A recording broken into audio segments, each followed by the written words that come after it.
The Bible. It's 66 books of history, stories, letters, and poetry that fit together to form God's one big story. The epic adventure of how He created us and loves us so much that He made a way to rescue us. As we travel through the Bible, from Genesis to Revelation, we discover people who met God and found their lives changed forever. Now, for an amazing story, inspired by the book of Matthew, chapter 22, verses 34 through 40. Unlike the nations around them, the Israelites worshipped only one God. Hear, O Israel, the Lord our God, the Lord is one. When God led the Israelites out of slavery in Egypt, God called Moses up to the top of Mount Sinai. You have seen how I carried you on eagle's wings and brought you to myself. Now if you obey me fully and keep my covenant, you will be my treasured possession and a holy nation. Out of a deep love, God gave Moses a set of 10 rules so that the people would know how to live in their newfound freedom. Here is what God says. Don't put any other gods in place of me. Don't make statues of other gods to worship. Don't misuse the name of the Lord your God. Rest on the Sabbath day to keep it holy. Honor your father and mother. Do not murder. Keep your promises to your husband or wife. Do not steal. Do not lie. Do not be jealous or envious of what others have. There were 10 commandments and many additional laws too. But it's not stealing if I just happen to borrow my neighbor's best donkey grooming brush, right?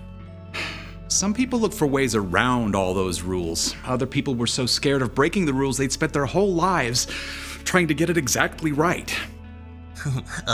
What if I walk too far on the Sabbath and get out of breath? That's not resting.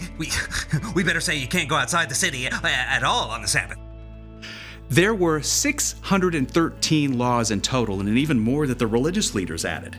They spent hundreds of years trying to get those laws exactly right and to make sure others did too. It was really the only way they knew that they would be sure that God was pleased with them. You can't sacrifice this goat in the temple. It has a freckle 3/8 of an inch behind its right front leg. Even under Roman rule, the Jewish leaders made sure to keep every single law perfectly, but they were more worried about getting things right than about what was in their hearts.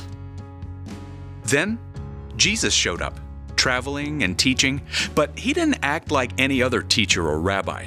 He gathered followers from the outcasts, fishermen, and tax collectors.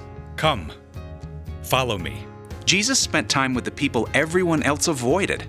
He made blind people see, and those who couldn't walk get up and dance.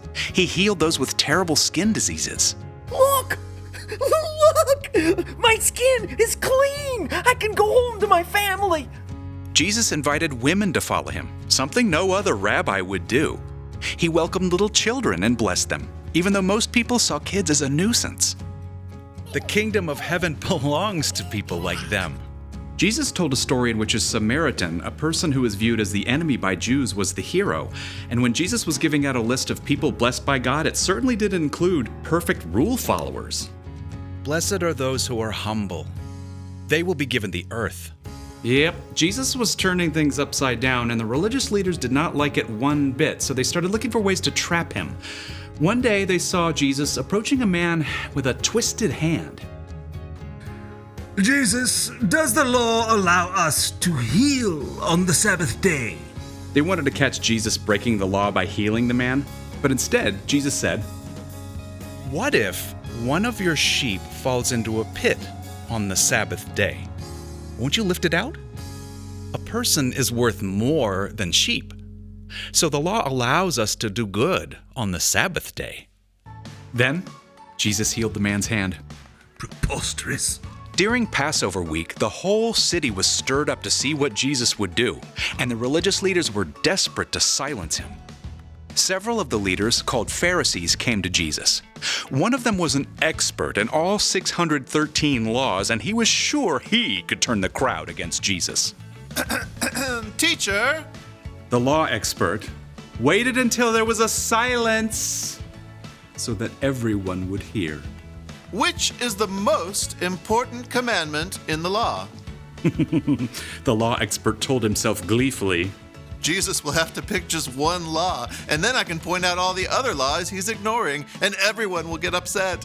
But Jesus said simply, Love the Lord your God with all your heart and with all your soul.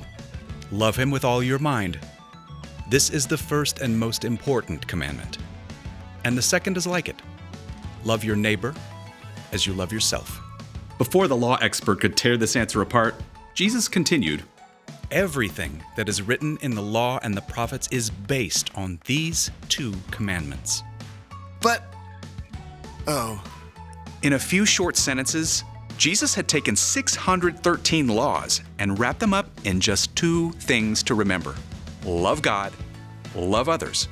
Instead of rules, it's about hearts. If you love God, you won't put other things ahead of God. If you love others, you won't steal or break promises to them. Instead of memorizing long lists of rules, God simply wants followers of Jesus to ask, what does it look like today for me to love God and love others? It wasn't easy back then, and it isn't easy for us now, but God will pour out love in our hearts anytime we ask.